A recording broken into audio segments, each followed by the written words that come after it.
Hey everyone, and welcome back to my channel. In today's video I'm going to be listing a few potential jobs that you can have during university or college, so as a student, that can make you a lot of money. I'm talking money that you can use to pay off your student fees. These jobs are jobs that are not necessarily advertised online. They kind of come from word of mouth, and I've heard of most of them from knowing someone that has done it, as opposed to seeing it advertised on any website. So hopefully this will give you some tips for things that you could do if you are starting university or starting. So the first job is a university ambassador, a sort of someone who is a representative of the university. So when there are tours of the university, when the public come to the university, or schools, or just any kind of event that happens at the university and they need someone to walk that group around, you will be called, and it happens quite often. In most universities there are school visits throughout the year, there are events that happen throughout the year. Being a student ambassador is a great way of making a lot of money.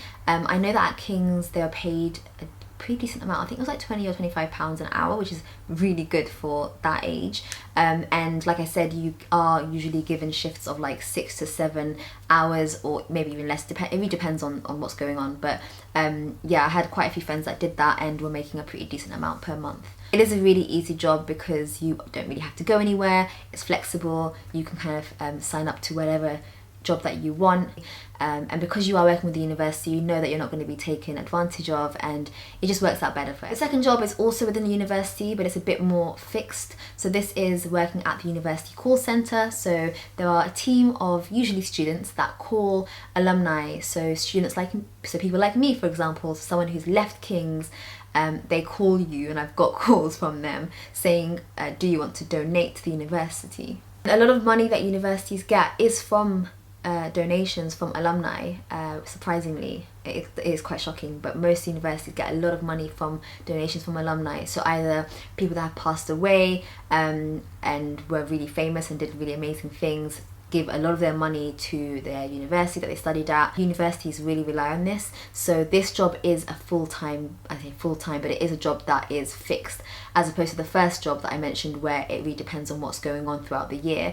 This job is a job that you will have shifts, and you'll be working sort of 4 shifts a week, or whatever it is that you've chosen to do. Because it is based in your university, they obviously know you're a student and they know that you have an academic life to take care of, so it is a bit more flexible. You have got like the shifts that were there when I was there they had weekend shifts when I was there, so you could do morning or afternoon on the weekend, and they also had an evening shift, which was really cool. So between 5 to 10 p.m. after your lectures, after a long day, you can do an evening shift, and again, really well paid much better than working in retail, and it really means that you're able to gain skills that can help you apply for a job after you graduate. The third job is a halls of residence kind of caretaker. And this is something, you may not have known about this, but I did, because I knew someone that was doing it at the time that I was there. But again, I don't find that it was advertised. It just was one of those things that if you know someone that does it, you kind of get in like that.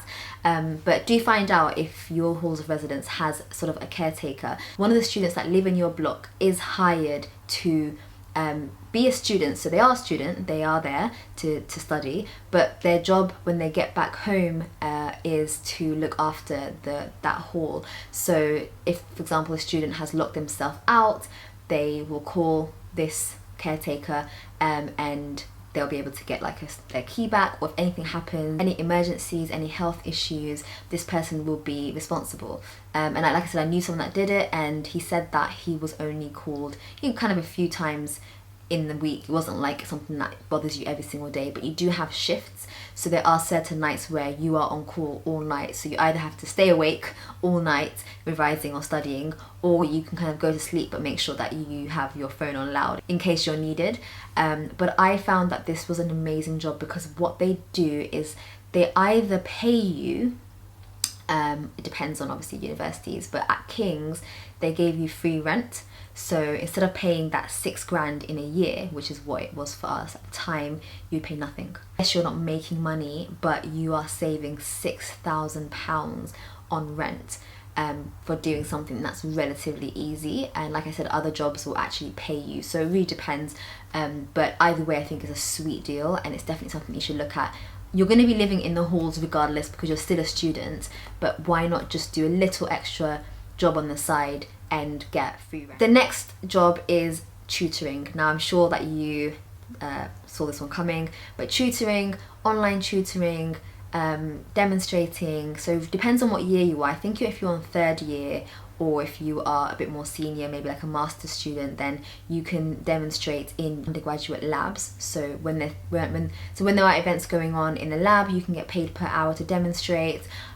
Or, I mean, that's sort of a less stable job, but in terms of stability, I would do tutoring. So really having maybe 1 or 2, or even 3 students that you tutor regularly and if you're getting something like £20-30 an hour, you could easily be making 100 or even more than that, or depending on how many students you have and how often you do it, but you could actually make a really decent amount of money per week from tutoring. And I know people that, like I said, have paid off their student loans or didn't pay any student fees because they were tutoring and making money and were able to kind of wipe it out like that, or just take a really minimal loan because a lot of it was coming from that. But it does require quite a big commitment.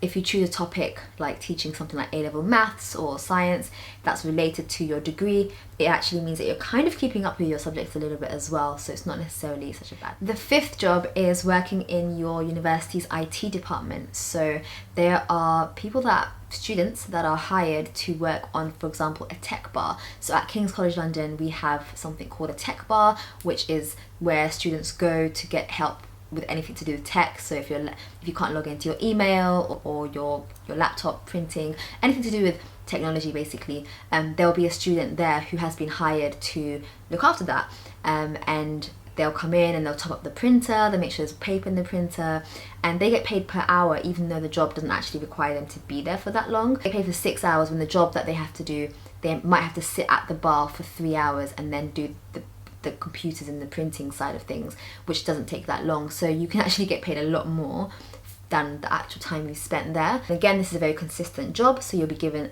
a rota and a shift that you have to comply with, and again, you can make a really decent amount of money. And because you're working with the university, it does mean that they understand that you are an academic and they won't force you to work hours that are a bit more stressful and more difficult for you, which I have found, for example, in retail.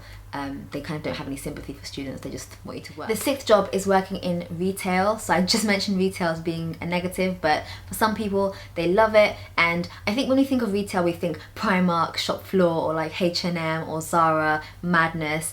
I wouldn't really necessarily recommend shops like that, just because, you know, after you've gone to university and you've spent all that time tired and stressed out, the last thing you want to do is then deal with angry customers.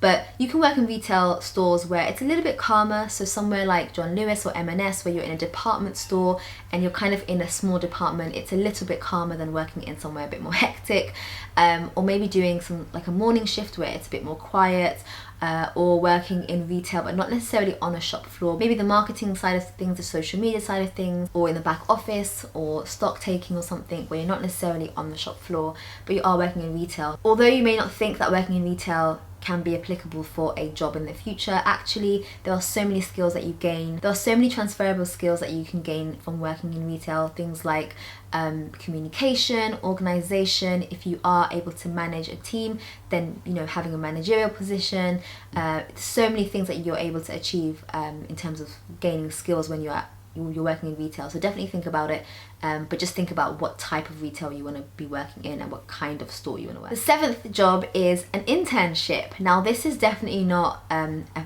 consistent job, but the money that you make is more than a lot of the jobs that I've just mentioned. So internships are short-term positions between really a few weeks to maybe 2 or 3 months, where you work with a company and you get paid.